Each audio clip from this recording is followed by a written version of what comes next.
there's a way to make an entrance. This is my destiny. It was now a conspiracy of witches.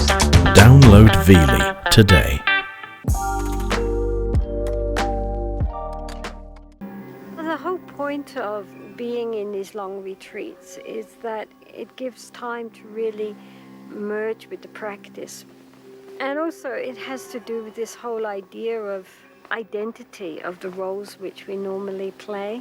I mean, if one is relating with others, then one is relating within a role, even if it's male or female or, you know, one's profession, mother, daughter, husband, wife, doctors, lawyers, laborers, whatever. We all have certain roles which we're playing for others and to a certain extent to ourselves. And when one is in solitude, especially when one is looking inside, then it gives a chance for all these various identifications to be peeled away. Because why bother to play roles to oneself? And it gives a chance, the space, for more deep layers of the consciousness to start arising and be identified. Tenzin Palmo is now one of the most learned and influential Tibetan Buddhist nuns in the world. It has been a long and difficult journey for the girl from Bethnal Green. I was born in 1943 during the Second World War in Hertfordshire, but brought up in Bethnal Green in East London. And my father was a fishmonger, and I have an older brother who was 6 years older than myself. My father died when I was 2 years old, and so then my mother took over the fish shop and struggled to bring up my brother and myself. I think I was really quite a typical sort of English girl. I always felt it was a pity. I mean, in a way, being a kind of Church of England Anglo-Saxon in the middle of London in those days was the same as being sort of nothing. And I envied my Jewish friends who had a strong sense of identity and cultural identity, which I think, you know, the average person, at least brought up in London, didn't have. I didn't feel a very deep connection with Jesus. I didn't believe Jesus could save us. Save us from what? Only we can save ourselves. God is inside. It's not something out sitting in the sky pulling the strings. And you have to rediscover your own inner, spark of the divine. So during my adolescence, I was looking into many religions, trying to find a very clear definition and path for regaining our true nature. When I was 18, I read a book on Buddhism and immediately recognized that this is what I had always believed, although I hadn't realized that there actually was a religion which put it so nicely and so clearly, I mean, far better than I had ever formulated it for myself. And then gradually I became interested in Tibetan Buddhism, and so when I was 20, I left for India in order to find a teacher.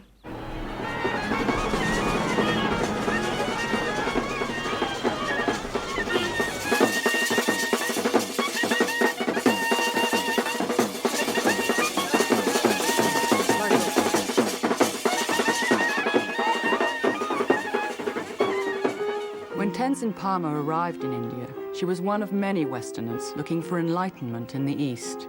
She went to stay with another Englishwoman, Frida Bedi, at a school for young lamas in Dalhousie, northern India. The school was awaiting the arrival of an important lama, the 8th Kamtrul Rinpoche, who Tenzin Palmo hoped would take her on as a student. On the last day of June, which was my 21st birthday, the phone rang and Frida Bedi answered it, and then she said to me, "Well, your best birthday present has just arrived down at the bus station. Come to Rinpoche is here." So then I was just, I was completely in a panic, thinking, oh, my lama's come. I had never seen him. I didn't know if he was old or young or fat or thin or anything. I had never seen a photo of him. So then I went in and I prostrated and I offered the scarf, and then I just sat there, and I was so nervous that I couldn't even look at him. And so I just sat and I stared down at the end of his robe and his brown shoes. Then I looked up and saw him for the first time. And then it was first of all as if I was seeing somebody that I knew very well that I hadn't seen for a long time, like, oh, how lovely to see you again. And at the same time, it was as if the very deepest part of my being had suddenly taken material form in front of me. That, like he had always been inside me, but now he was manifested outside. And 3 weeks later, I received my first nun's ordination from him, which was probably not only the greatest birthday present I could have had, but the greatest blessing of my life.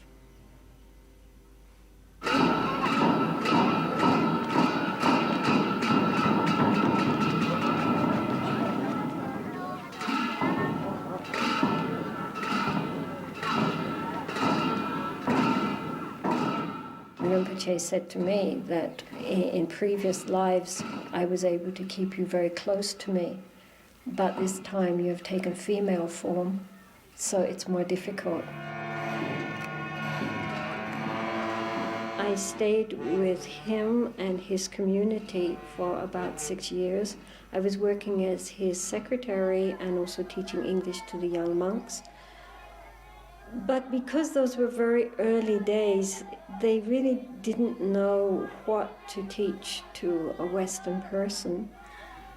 And also being female and the only nun, I didn't belong anywhere. I didn't belong in the lay community. I also didn't belong in the monastery. So although it was wonderful being near to Rinpoche and the other lamas, it was also a time of great loneliness. People ask if I was lonely in the cave, but I wasn't lonely in the cave. I was very lonely when I lived in the community. And also very frustrated because I couldn't really get any solid teachings.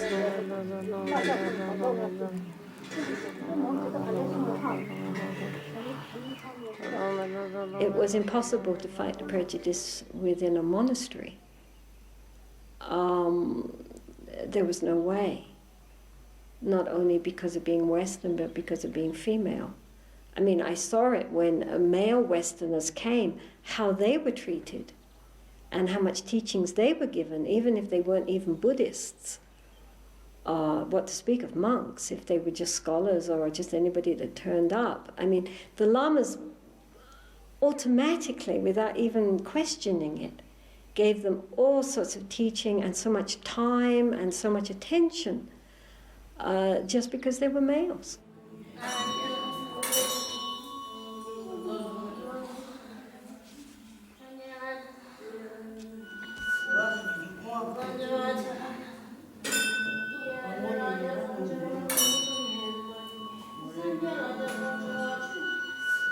Eventually, after several years at the monastery, Tenzin Palmo got enough teachings to feel confident she could go into extended retreat. On the advice of her Lama, Kamtrul Rinpoche, she began to look for a suitable place. Eventually I heard that there was this sort of cave up on the mountain about an hour or so away from Tayugompa. So one day, a group of us, of monks and nuns, we went up the mountain to have a look. And so then when I saw it, I thought that this would be a very ideal place to stay. So we built it up and made a proper wall and put in doors and windows and then mudded it over on the outside and the inside. And then I moved in.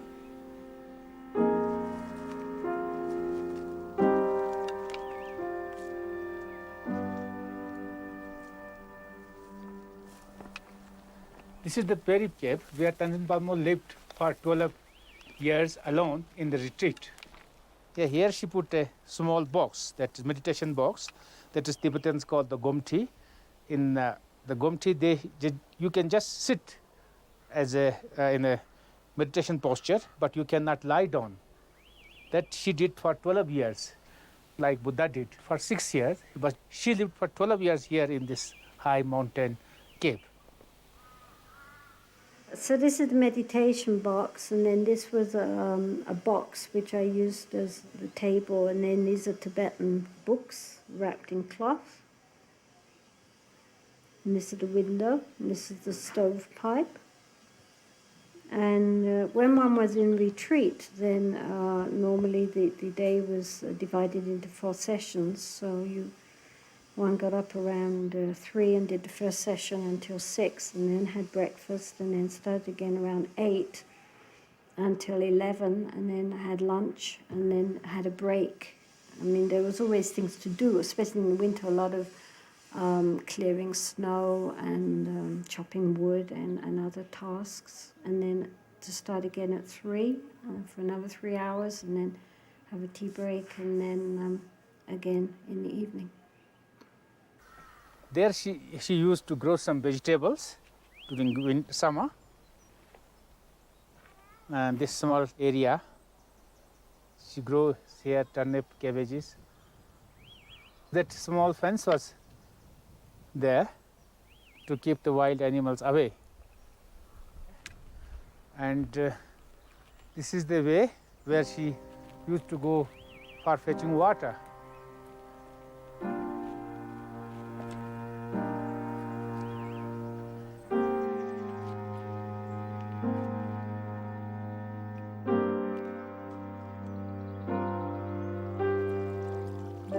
Every year I also would come back to Tashijong to see Kampa Rinpoche to check up with him.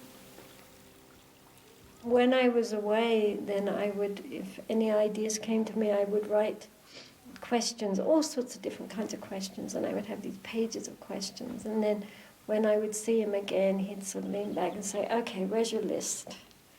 And I would ask him all these questions, and his answers were always so perfect, because he would say, well, according to this tradition they say this, according to that tradition they say that, in this book it says this or that, and on this level it's like this, on this it's like that, but I think, but this is just my opinion, I think, and it was always exactly right. He was just really, he was a Buddha.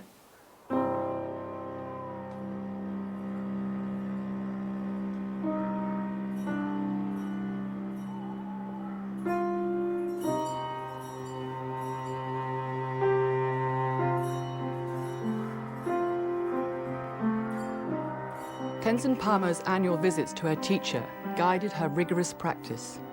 She studied classical Tibetan texts, which described complex visualization techniques.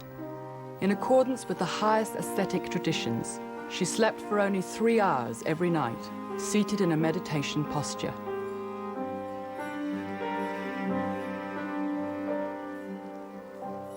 Temperatures dropped to below -30 degrees. Snow made the cave damp and dangerous. How many months a year did you have snow? Depended on the year, anything from 6 to 8 months. To 8 months? Yeah, Well, sometimes it would start snowing in November and just carry on until May. I mean, one time there was a blizzard for a week, and everything got completely submerged by snow. And so when you opened the door, which fortunately opened inwards, there was just this like wall of ice. It was completely black. It was blacker than you can, I mean, there just was no light. And I was afraid that the lamp would be eating up oxygen, because I thought, well, you know, we're completely blocked on all sides, everywhere, and that there's only going to be a little oxygen, and that you're going to use it up very quickly. So I thought, okay, so now I'm going to die. I mean, because then, you know, when I was getting all, you know, yes, you know, take care of me in the bardo and da da da da da, and then I heard this voice inside saying, dig out.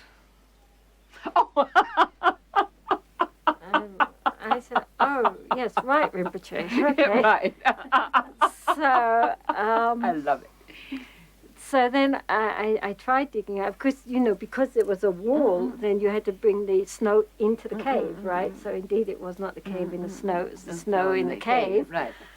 And so at first I tried using a shovel, and then after a while the saucepan lid, and then as I was making this tunnel trying to go upwards, I just scrambled with my hands, and I had this very cold little dark, but anyway, eventually we hit light and got out. And then when I looked out, I stuck my head out, it was still blizzarding. And then I actually tunneled out 3 times before we got to the outside, and it wasn't blizzarding anymore.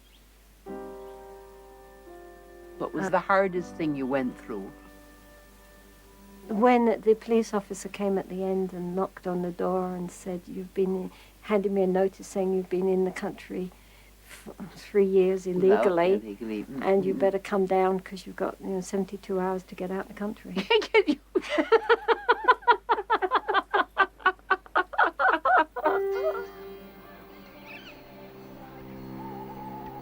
Even hermits are subject to bureaucratic red tape, and Tenzin Palmo was forced to leave her beloved mountains. She decided to travel to Italy. It was some years before she returned to India. Having planned to spend her life in retreat, Tenzin Palmo now questioned what direction she should take. Her own early frustrations as a female practitioner were to influence her choice. When I lived in Lahul, I saw so clearly how, even though many of the younger nuns were so intelligent and bright and devoted, they still had no opportunity for education, no opportunity for study, no opportunity for deeper practices. And this is so throughout all the border regions. While the monks are given opportunities for study and practice, this is denied to the nuns, who mostly end up just being household servants or servants for the monks. There are so many nuns wandering around who have no nunnery, and especially nuns coming from Tibet, because in Tibet the nuns are in the forefront of the freedom movement, and so they're especially disliked by the communists. And so many of them have tried to come into India. Some of them succeed, some of them don't. Many of them are caught at the various borders and then again gang raped and sent back, handed over back to the Chinese to be put in jail. Many nuns who are here have been imprisoned and interrogated and so forth, so they're very inwardly quite traumatized, but very brave. Stop killing! Stop killing! Stop killing! Stop killing! Release! Release! Release! Release!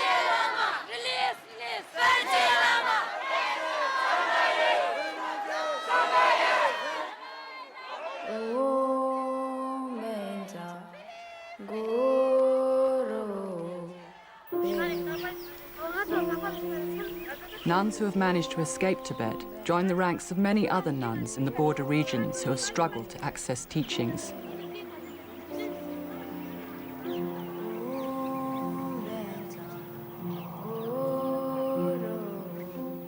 The lack of opportunities for women led Tenzin Palmo to consider the possibility of starting a nunnery.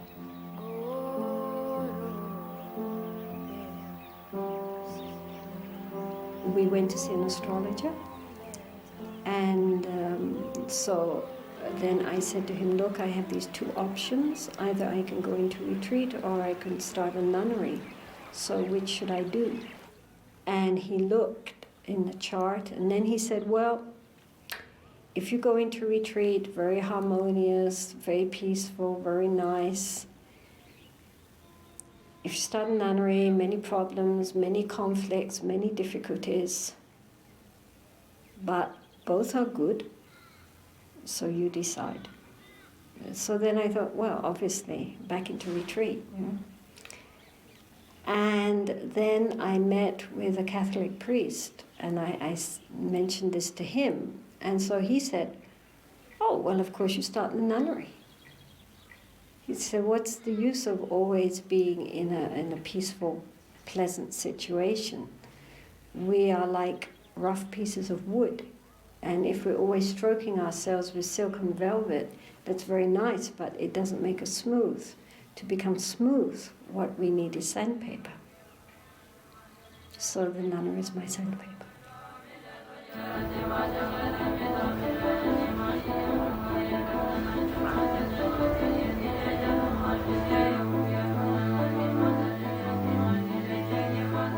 Having made her decision, Tenzin Palmo embarked on a grueling international schedule of public talks and lectures in order to raise funds for the nunnery project. A group of sympathetic volunteers stepped in to help with the logistics. All proceeds goes to DGL nunneries. It's for the development of the nuns. We think having big houses and fancy cars and lots of money is security, but that's totally insecure, especially in our present economy. We think having family and relationships and children is security, but that's not security because people leave, people die. If all our ideas of happiness and security are on the outside, then we are like walking on ice. Tenzin Palmo's talks and the story of her remarkable journey to become a Buddhist nun caught the imagination of people all over the world. She became a Buddhist icon and an international celebrity.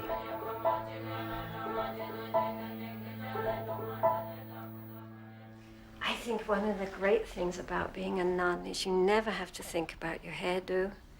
You never have to think what you're going to wear. Okay.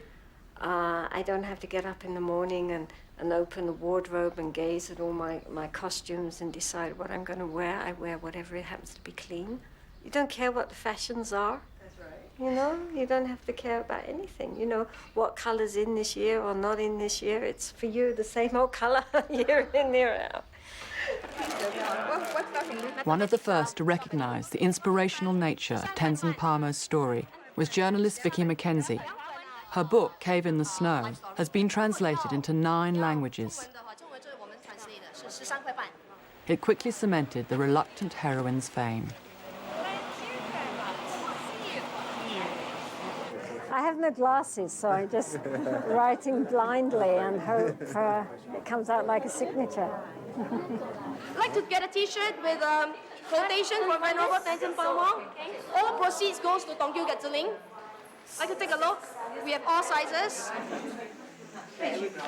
Thank you. You're very, you give us great inspiration with your courage.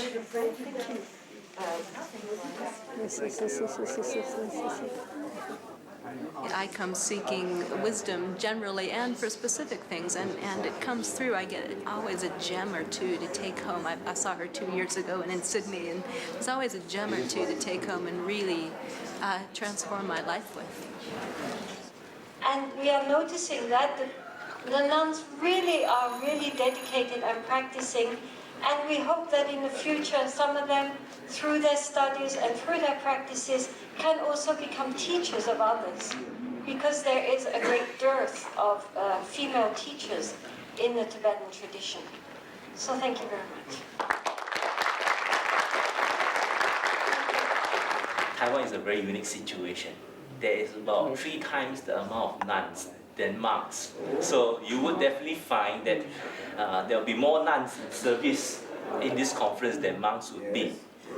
So right over here, we will stress equality between the monks and nuns in regards of activity and work status. So you can notice that most of our helpers are all nuns, or all women. But most of the delegates are men. 他是说大部分的参加语者是男众。这样子。对。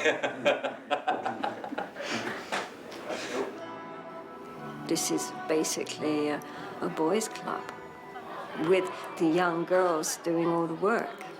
I mean, the young Chinese girls who are working their guts out for everybody, but the big guys are all guys. I wasn't even scheduled to speak. And it's only because they had extra time left over and they probably thought, oh, well, let's stick her in. But, I mean, you know, by rights, my input would have been absolutely nil. In Buddhist tradition, we are told that it's impossible for a female or a woman to attain Buddhahood.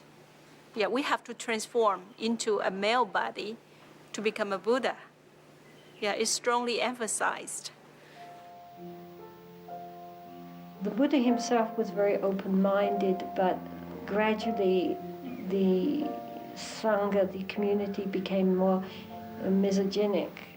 So the traditional meditation was to look for a monk or a nun to go and meditate on the body from the top of the head to the soles of the feet, as if you're taking the skin off and you're looking inside at what were traditionally called the 32 parts of the body. You know, the brains, the lungs, the heart, the spleen, the intestines, just seeing it as it is, so as to create this sense of disenchantment towards the body. Some centuries later, the texts by, for example, Nagarjuna or Shantideva, who were great Indian pundits, talk about seeing a female in front of you, and you're peeling the skin away from her and looking at all her bodily parts, or imagining her as a corpse and decomposing and all the worms coming out, etc. Her body is filthy and foul and disgusting. She is an object of contempt. It's no longer the monk. The monk's fine and pure. It's her. And so this attitude, which is in some of the main texts which all Tibetans study, is very there.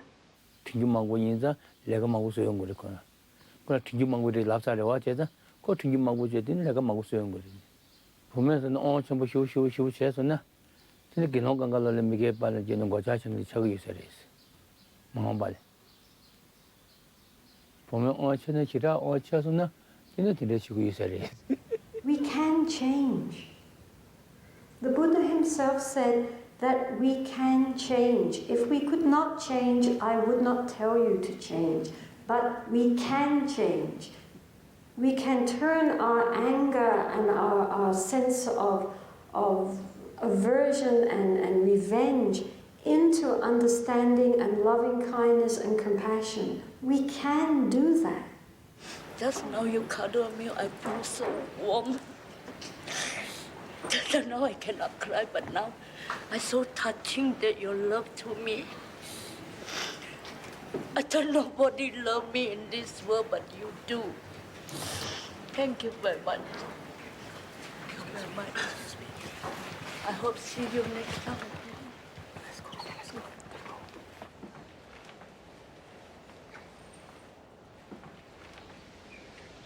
I don't like giving talks. Otherwise it would be fun.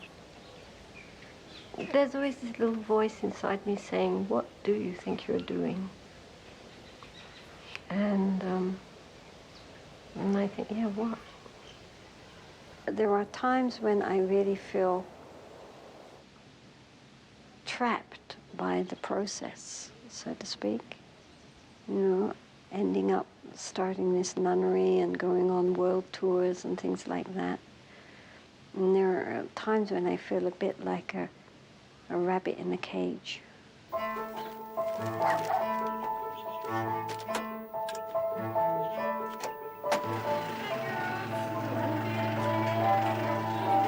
The years of touring have borne fruit. Tenzin Palmo and her team of volunteers have finally raised enough money to purchase land on which the nunnery will be built. Makeshift accommodation is being used to house the first of many applicants.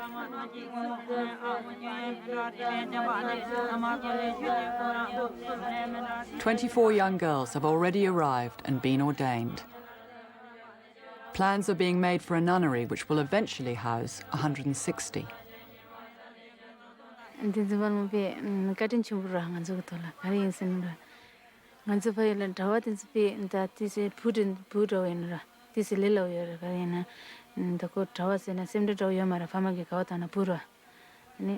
pumudo ina mi lungbal dana tisi an simde to yong pumura phaila ina daga anisin siju mare anisin nangla lega bulgari atungi ke sela lega tenda kare insinara lojun changal le karina phayu kumbala lojun yomara ani tila lojun chibe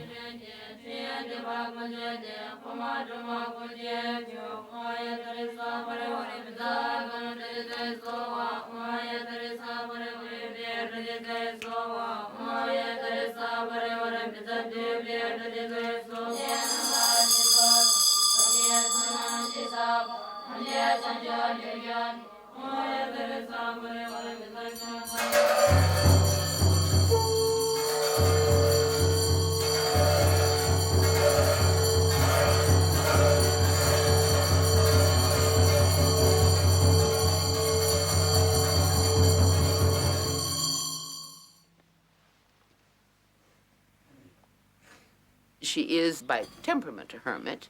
I mean, not in the sense of being against the world, but the way in which she enters the world the most completely is entering it in grace and as a spiritual support, which is tremendous spiritual support to all of her friends and the people who know her.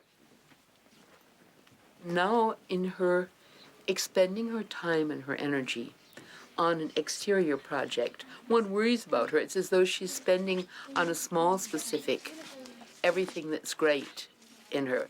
And I see it as a tremendous sacrifice of her. Every moment that she doesn't spend in private meditation is a gift and a sacrifice.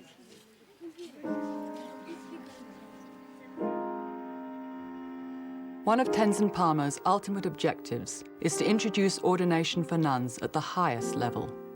She herself received the full Bhikshuni ordination in Hong Kong in 1973.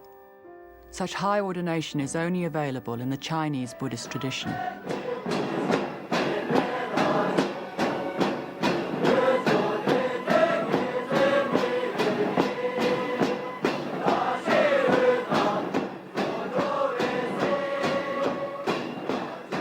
Echoing the experience of women from many faiths, there is continued opposition within Buddhist institutions to the high ordination of women.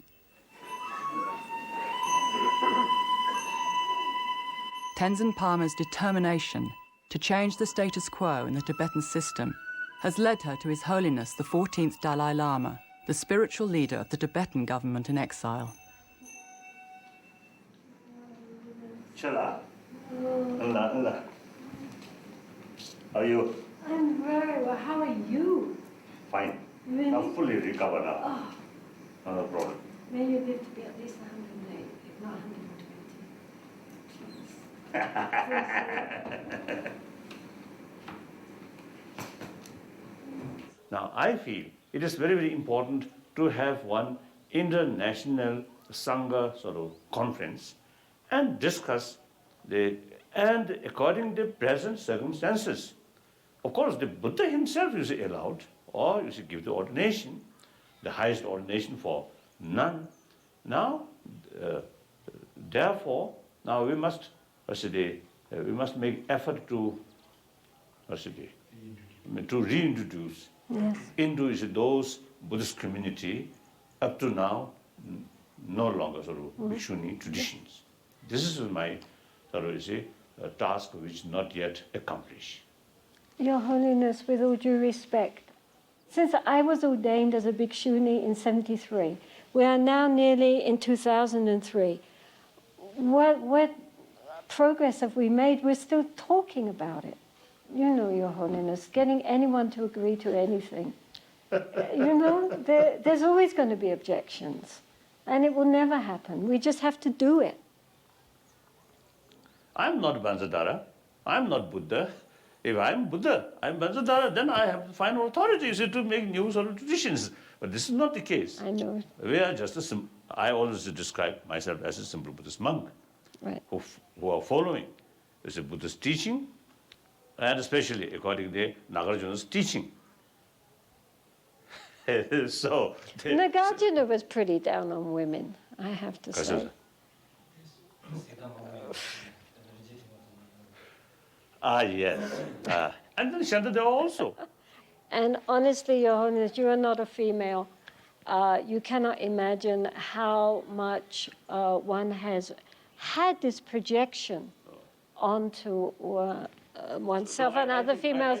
That one is impure, whereas we are immaculate monks, we are not impure. That's true. That's true. That's true. Discouraged. Many occasions, say I made very clear sort of the argument or suggestions, but even then sometimes it's difficult to change. I know.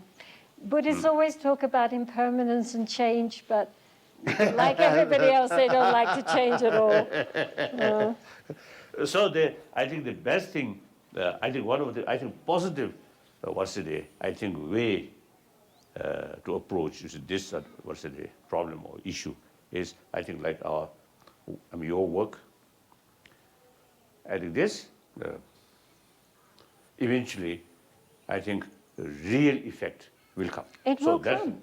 It will come, Your Holiness. It will come. So very good. Just so you remember who we all are. And we hope once our nunnery is built, we're building it now, that you will please come and grace us. Certainly, certainly, certainly. It would be the most wonderful thing for us to happen. So here we go. Henri. Lonnie. 계속 내려. 건조 갈래. 싸우자. 랑. 가. 중부. 랑. 중부. 랑 그네. 건조. 쇼. 어디 쇼. 쇼. 랑. 가. 잡나?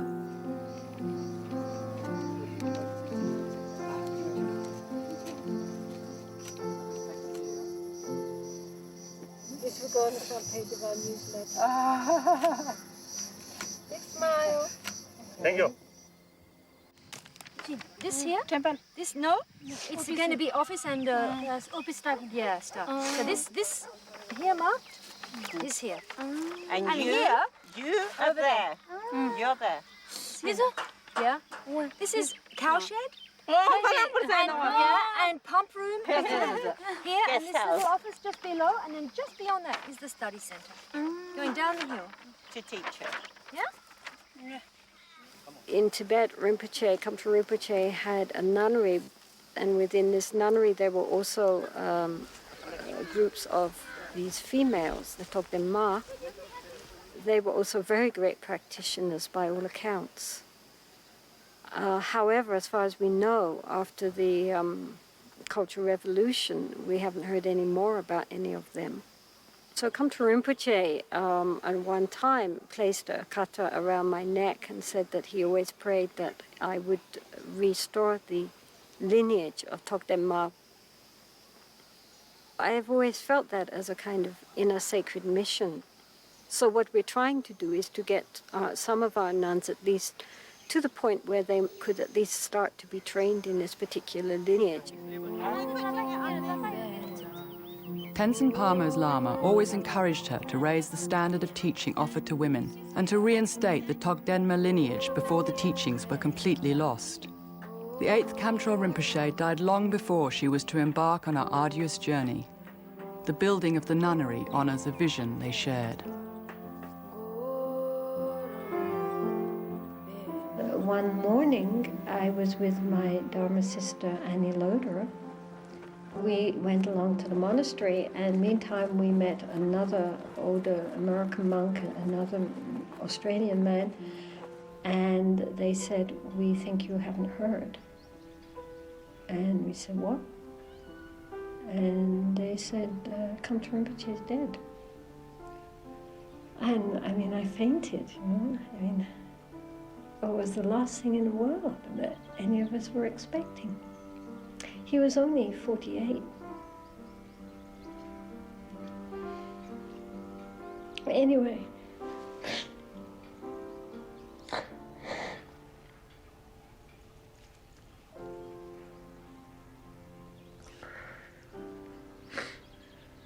yeah, what can I say? I mean, I felt that I was in a big desert, and suddenly my guide had left, and I didn't know where to go. But then Annie Loder and I, after a while, we just sat and meditated together, and then I realized really the Lama's are within the heart. And the Lama isn't just the outer form. But I must say I do miss Rinpoche.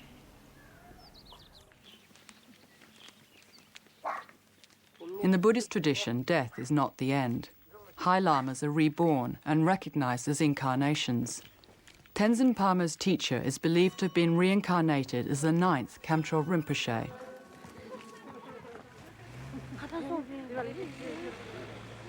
Now a young man, he has continued the support his predecessor offered Tenzin Palmo. So Rinpoche, welcome once again. As preparations are made to lay the foundations for the nunnery, the 9th Kamtrul Rinpoche is present to bless the land. We're having a ceremony for consecrating the land for the first buildings which we're going to be putting up. We'll be doing a puja for the spirits of the earth to ask their cooperation and their blessings on this project.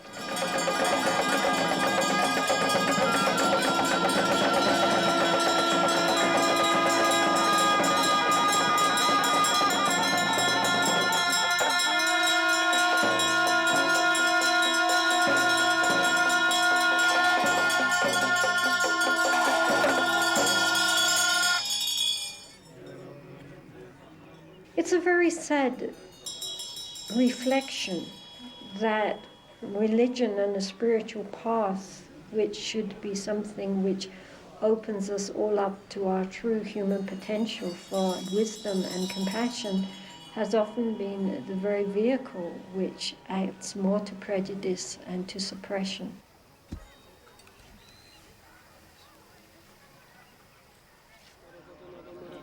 I personally do not want to create any big waves.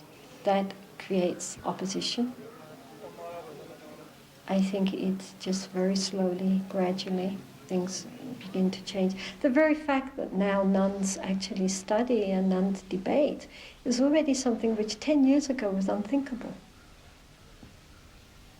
So things are moving. Things are moving, you know, and the thing is to go carefully and slowly and gradually, but just keep going forward.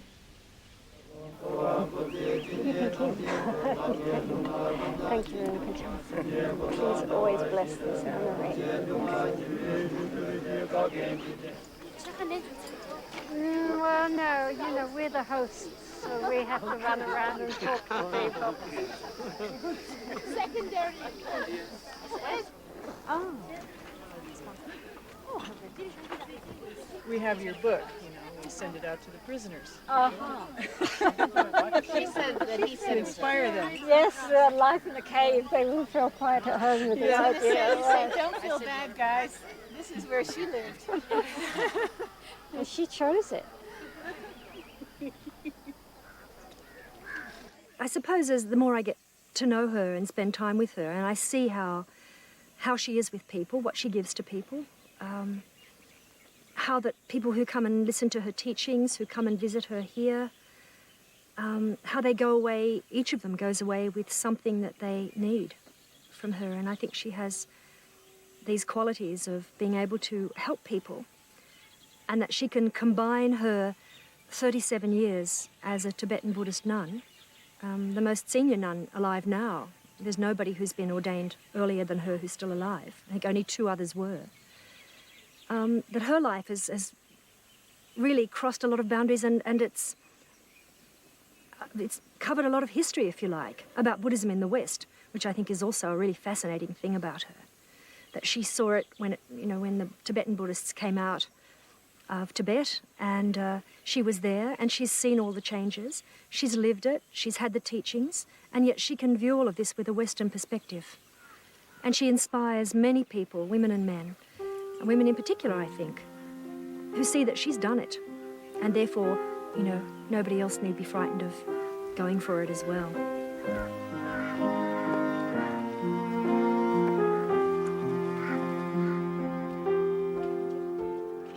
Living in a cave is very different from living in a house. That's very much a shared experience. There's something very immovable about a cave, which is very stabilizing also for one's mind and practice. How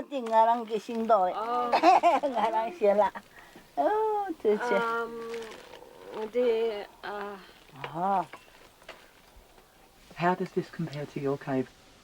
As with my cave, the rock roof is black from smoke and has mud walls, like my cave did.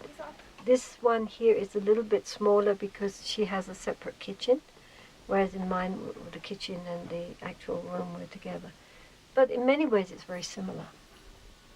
How do you feel when you're sitting here again in a meditation box in a cave? I think the best place in the world to be is sitting in a meditation box in a cave. I couldn't think of a nicer place to be.